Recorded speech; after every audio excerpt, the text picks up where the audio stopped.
Good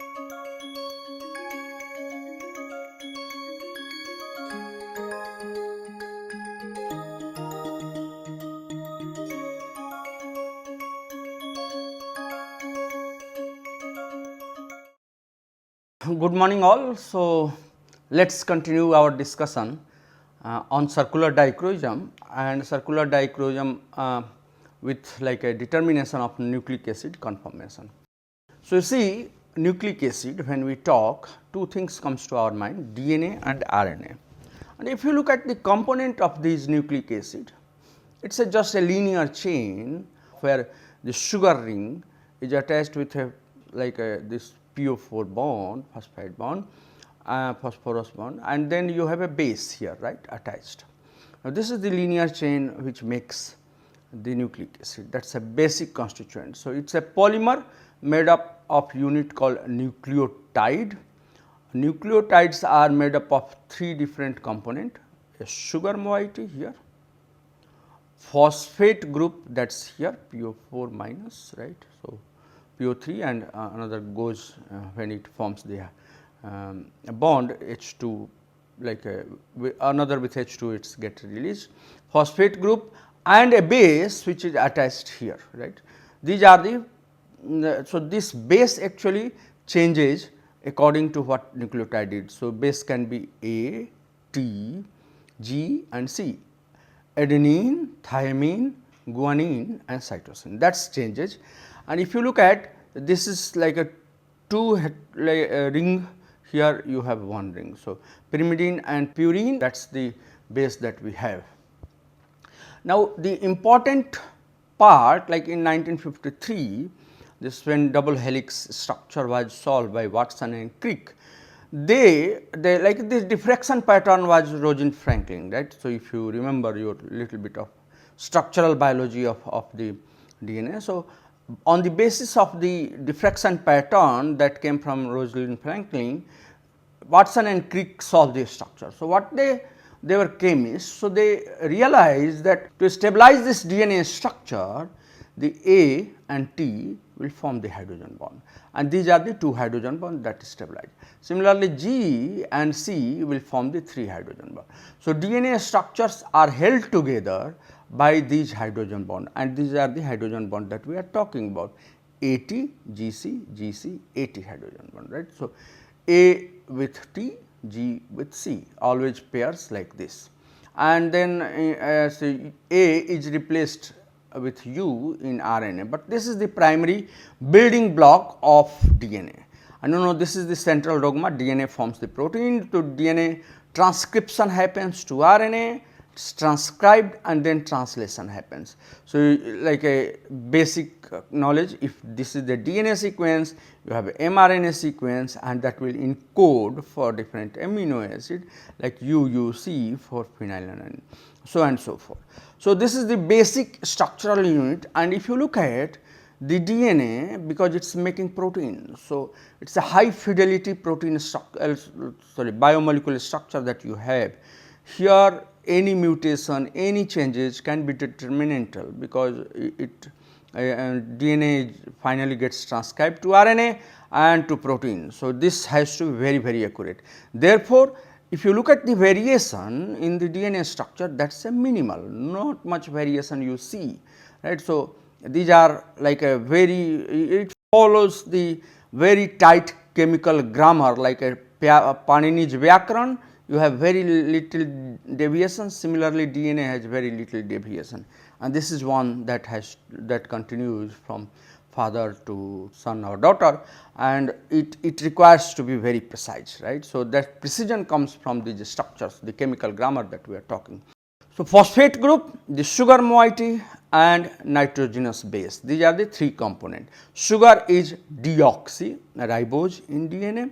So, that is why it is DNA, right, deoxyribose sugar, and it forms double helix 3 prime to 5 prime, 5 prime to 3 prime, base pairing happens, and base pairing is formation of this hydrogen bond. AT forms two bases, hydrogen bond acceptor, hydrogen bond donor, and vice versa, and GC is 3. Now, basis of how they are structurally arranged, you might have studied in your 12th class or BSc or MSc, wherever, the 3 major DNA conformation that we know for double helix. It is a first one, the most common one, it is a right handed 10 base pair per turn, and this is called B type of DNA. So, here is a minor groove and this is called major groove, right. So, major groove, it is a wide, and minor groove is here. Now, another conformation, so if you look at this, looks very symmetrical, a 10 base pair. So, this is the like a 10 base pairs are arranged very symmetrical. So, if you look at it, looks very nice cylindrical shape. Now, A type of DNA, it is formed by dehydrated. So, you see this kind of structure in RNA or DNA hybrid, 11 base pair per turn. The major groove is this and minor groove is slightly wider than whatever narrower than whatever we see here, and that is like a really little compressed one, it looks thicker and compressed, that is A type of DNA.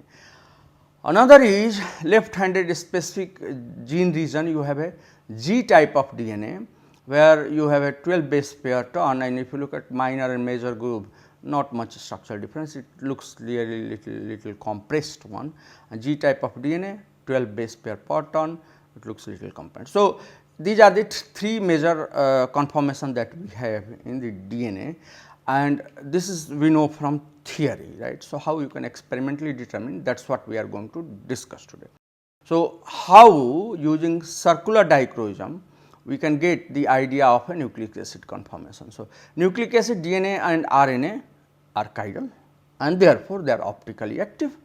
That means, they can interact differently with the left handed polarized light and right handed circularly polarized light, and that cause the differential absorption, which is the origin for the CD signal, right.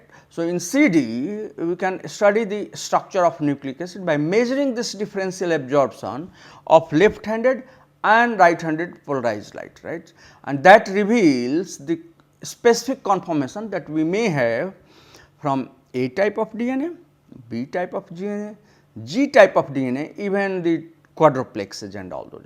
And if we know the structure, we can also understand the ligand binding there, what kind of dynamics happening in DNA, and this CD is very powerful tool and sensitive and also not very expensive tool for doing the drug screening. You can really like, then there are too many drugs which targets the DNA, especially these cancer drugs targets the DNA. So, we can use the CD for drug screening, the protein DNA interaction, the understanding the transcriptional regulation, very important, transcriptional regulation just by monitoring the secondary or tertiary structure change that happens in the CD, right. So, CD spectrum, what you measure, the signal, what CD signal gets versus wavelength on x axis, and that reflects the overall conformation, the distinct pattern of BDNA. BDNA has a distinct pattern, like something like we will see in coming slides, a positive peak at 270, negative peak at 245. We can also have a specific CD signal for aDNA, gDNA, quadruplexes, parallel, anti-parallel structure and all those. So, that is what we can get it. So, we can use such signatures for conformational analysis, right, how the DNA is changing its conformation, or even a structural analysis, BG, quadruplex, triplex, to monitor the transition that is happening between these structures. The ligand binding, how we can use this for ligand binding, drug screening, right. So, like suppose a cisplatin is a cancer drug, right, binds and disrupts the DNA that we know from the literature, but how it binds, where it binds, what kind of changes it does, simply anthracycline kind of drug or other molecule that contributes to drug discovery. CD is very inexpensive and easily available tool that can be used. Also, like in many transcription, basically this protein interacts with a DNA, or chromatin remodelers binds to DNA at the promoter region. So, you can find all of those interactions that happens between the DNA and the protein, and what kind of structural change that brings upon these interaction. You can also study the like a conformation of quadruplex. You can characterize the quadruplex formation. The quadruplex means 4 strands, right, 4 strands, how it forms, what kind of polymorphism it has, different structure it takes, how the salt regulates that structural transition you can study using CD. And then of course, the thermodynamics, because if something is changing there is thermodynamics involved, you can determine the Kd and other thermodynamic parameter like a delta H, delta S, the delta G, all of those can be found it out using this simpler structure. So, let us look at the nucleic acid as a chrome 4. What we have at the basic constituent is adenine, guanine, cytosine and uracil thymine. These are the 4 bases, they all absorb, so that are optically active, and therefore, we have a distinct CD signal for each of them like AMP, GMP, CMP and TMP. All of these has a distinct CD signal. You can see somewhere it is positive, somewhere it is negative, and this is the wavelength, this is the ellipticity that one can have it. And now, when they come in the form of DNA, they will have a distinct pattern. So, this is individual nucleotide, and then we will see how it forms the CD signal, like something like this we are showing it. So, suppose we are taking an example for bDNA, right. This is the most common one. It is a double helix, right. It exhibits characteristic peak 248 or 245 that we discussed, and 275. This one is positive at 275, this one is negative, right, in right handed helical base structure. So, if you change anything, right, anything in this structure, right, if you titrate this with alcohol or TAP or anything, alters this peak at 275 and 278. It be form of natural DNA, that is a basic structure double handed provides a weak CD signal containing a positive band at 275, negative band at 245, right. And bands have about same intensity, and integral of this spectral curve is close to 0. If you just integrate, it is whatever positive, whatever negative, it is kind of, this is called a conservative spectrum, this is called, right, not much structural or the CD signal change that you get in this. I will show you in coming slides. So, the contribution of the CD signal from different region of compositional heterogeneity that you see if something changes like AT or GC changes, it is not much pronounced, This is a conservative signal we are talking, 275 and 245. That is the 2 more characteristic, positive here, negative here. If you change the bases, not much change happens, right. They are compensated by little bit adjustment that is required, right. So, but CD signal of helix formed by synthetic DNA, right, if we take a synthetic nucleotide, then some changes can have, and that can, like what is the nucleotide sequence, some changes can have, right. So, that will be having a different B conformation. If you put some synthetic nucleotide sequence, that can change this structure. So, let us look at some of these, like so DNA isolated from say calf or cows, you look at the DNA more or less it is same, right. But if you add poly DGC, you can see different signal pattern, poly D and poly C, you can have a different signal, but if they look at the natural signal, it is all more or less similar kind of a spectrum that we have. That is what I was talking, it is a conservative, right. So, base pairs in DNA, and how base pairing is happening? Base pairing is happening like this, our DNA axis is like this. So, base pair in bDNA is perpendicular to double helix axis that we have. Axis is like this, double helix is like this, and that confers the weak chirality of the molecule to the peak intensity, right. As AT increases, then what happens? The negative here, if you look at AT, here this negative signal here increases. If GC increases, this positive signal increases, right. So, with increasing like that is what happened. If you increase the salt, the long wavelength part of CD signal gradually becomes non-cooperative, and decrease in the CD signal of variant of bDNA structurally differs how the base pairing happens. So, by salt you can titrate and look at some of the CD signal that goes.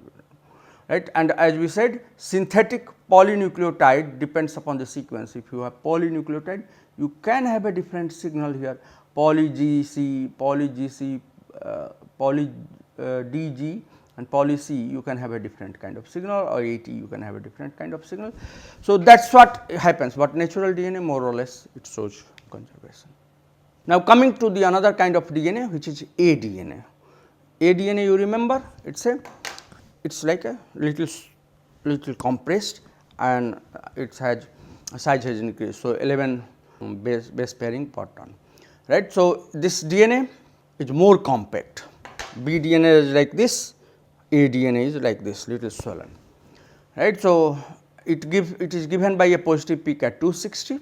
Here you can look at, this is the positive peak and a negative peak around here 210. So, these are the characteristic peak. Now, that is a spectrum is dominated by positive peak at 260 and negative peak at 260. Now, these spectral features originates from how base pairing is happening. So, if you remember, what was the difference in the structurally, you see here the base pairing here is like this. Now, if you look at base pairing is like tilted here. So, that is base pairing actually changes the spectrum of positive and negative, that is why you have 260 and 210, right. So, that is what it happens. A low ionic strength of DNA 1.5 millimolar can be transformed from B to A, or by adding ethanol or TFE, you can do that and you can see the transitions. So, higher salt concentration results in precipitation of DNA and can cause the condensation. Now, you can monitor actually B to A transition, just the how base pairing is changing and it is becoming more compact. So, B to A transition is highly cooperative, it is also reversible and has a fast kinetics. So, you can just do the titration and you can see this is A and this is B.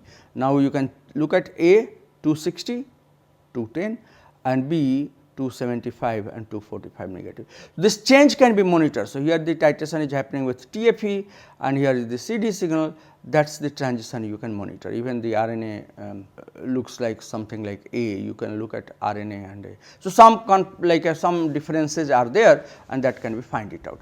So, this change or structural transition can be proved. B to A transition, it is a fast, and if you look at this is two state kinetics, just cooperative happens. And it brings the isodichroic into CD signal, where the S shape depends upon the concentration of like a concentration of agent, it is ethanol or TFE. Here you can have 50% A, 50% B, right. So, since RNA actually constitutively adopts the A form, RNA or A form structurally they looks more or less similar. So, B to A transition from DNA proceeds with a transcription. So, if you look at little bit, B is a natural one and RNA structure looks like A. So, it looks like when transcription is happening, structural transition in the B is initiated, and that is the one of the key structural transition that facilitates the transcription, right. So, one can have it, the B to A transition may precede the transcription and may be instrumental in initiation of this transcription, the structural transition that happens. So, that is what we are saying. If you just take a bDNA, add some of the transcription factor that binds, start distorting this structure and it will bring to A, and then RNA starts forming. So, that all this possibly you can mimic the structural transition from DNA B to A and possibly to when it is transcribed to RNA, you can look at that. Right. The third one, the gDNA, as we saw, this is the structure of gDNA. It is a left handed helical conformation. It activates the unique CD signal, because its structural also in high salt it is produced, its structure is also very interesting. So, here you have a negative signal at around 285 or something. So, if you look at gDNA, it is a negative signal to around 290. Now, this is generally found by rich in purine and pyrimidine that adopts the Z conformation, and that can be identified using CD signal. So, here 290 it is a characteristic signal. So, CD spectrum Z is more or less mirror image of bDNA. bDNA what we have said positive signal here, right. So, bDNA, although the variant of Z called Z plus has a different spectrum, but B to G transition can be just seen in the UV visible spectroscopy, how it transforms. So, one can just look at the transition when it happens from B to D. Now, the third one, it is a RNA. So, already we saw from A it goes to RNA. So, CD spectrum is an indispensable tool for RNA structural study. This is our ribonucleotide and this is our RNA, right. So, RNA, RNA what kind of structure it has? It has a stem loop, it has a hairpin, it is a pseudoknots. You have studied all these hairpins, loops that are there, and they play a crucial role in RNA stability and the function. And CD is able to effectively capture that structural transition or structural elements that are present in the RNA structure. Like for instance, the formation or disruption of RNA stem loop induces the detectable CD signal change at a specific wavelength, right. So, we can use this change that is happening and one can monitor this. Now, we can analyze this whatever structural change happens to understand the conformational dynamics that may be happening in the RNA, right. So, by just monitoring the signal that are there. So, this technique provides the valuable perspective of RNA structural biology, also like a comprehensive function of RNA that can happen. If something binds, how RNA is changing, all those can be just monitored by looking at the positive signal here and a negative signal at this place, right. So, a ribose switch for an example, that is a structural change. So, it can go a structural rearrangement upon ligand binding and CD can detect that, right. So, and elucidate how the RNA could be functioning, this functional mechanism can be elucidated. So, RNA protein interaction we can look at structural change, the CD spectrum shift, RNA secondary structure modification upon like a, if the protein binds or ligand binds, whatever, you can look at these. So, again as we discussed, it gives a valuable perspective of RNA structural biology, right. So, here is some of the example of effect of an solvent. If we are taking calf thymus DNA, it is a natural one, 10.4 base pair in bDNA and start titrating with methanol, what you see? The change is happening, right, change is happening, CD signal is going down as we go from 0% to 95%. This at 278 or 280 whatever CD signal we have, it is going down. So, that is the effect of solvent. One can actually titration with ethanol cause some change in the CD signal, right, up to 65 and then you can, then it changes to A form. So, here you can look at up to 70, 65 and then it start changing to A form. So, this kind of structural effect of solvent you can look at how the DNA is changing. Similarly, you can do the experiment with temperature, you take the poly DA and poly DT and start increasing the temperature from like 1 degree to say 60 degree. You can see here is the 1 degree and then you increase, here is the. So, CD signal is also sensitive to temperature because this DNA starts to melt as we increase the temperature and therefore, you can clearly see how transition is happening. 1 degree was like this, then 38, then 44, 48 and 58. Now, all the transition that has happened here, it has got saturated, right. So, plasmid DNA, pDNA, pDNA is 95% methanol, 10% buffer, you can see it is a methanol and buffer conformation at some temperature. Here is the 95% methanol and 5% at 8 degree, this is the structural change that is happening. Yeah, and this is like 45% methanol.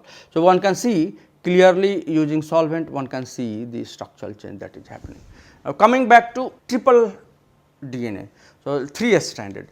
So, triplex of DNA, they do not have much characteristic signal, it is like a or G form or tetraplex. The triplex is formed by various sequences that provides the different CD signal and actually one can here look at the poly A poly T dt and the triplex, like this is the triplex, this is the signal coming from duplex and this is the signal coming from triplex. So, you do not have much variation, but still there is subtle variation that you can find it out. So, the CD actually it is a suitable method for triplex formation, identification of triplex forming oligonucleotide, and that can be studied using again CD.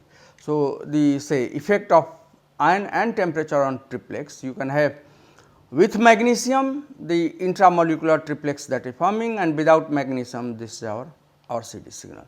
So, one can see, and also with temperature this is the 3 degree triplex and 66 degree doublex.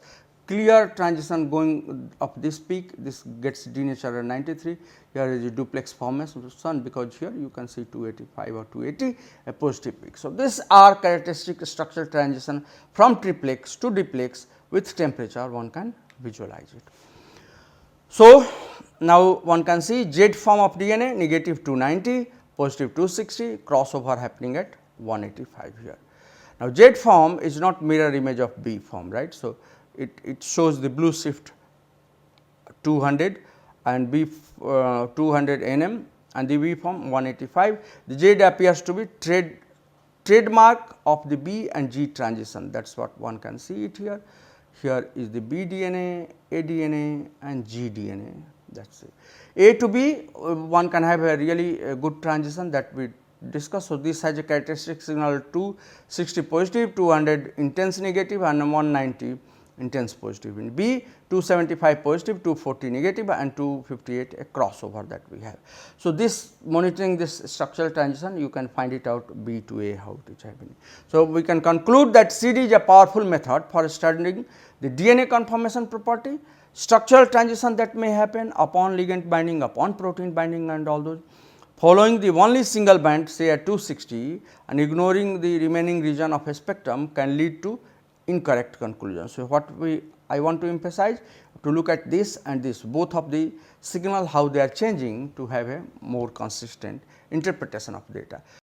I showed you temperature and pH or salt, it gives rise to particular DNA arrangement rather than making a structural interpretation of the single spectrum. So, one can look at how with temperature it is changing or pH how it is changing. So, you can follow the course of appearance and disappearance of the peak to understand the characteristic. Now, CD can be critical to discover important property of DNA, how structural transition happening, duplex, triplex formation, denaturation happening, all those one can do it. Now, left-handed gDNA was detected using CD almost a decade before it was identified using X-ray. X-ray unit like X-ray was able to fix the structure, but CD gives you a structural transition or a structural characteristic that may be happening. So, one can say this method is useful in mapping or analyzing any anomalous structure happening in the genomic DNA, and it gives you a biological or medical point of view. So, if you isolate the DNA, do the CD and see if there is any change happening. If there is change happening, then you are sure that some structural rearrangement has happened in the DNA, right. So, it gives you idea about secondary structure, tertiary structure, if DNA is denatured and all those. So, that is what one can say that these are the some of the important structural signatures that is in the DNA. In the coming class, we are going to discuss more about use of the CD to understand or address specific structural transition that may happen upon ligand binding, upon protein interaction and so on and so forth. Thank you very much and look forward to have you in the next class.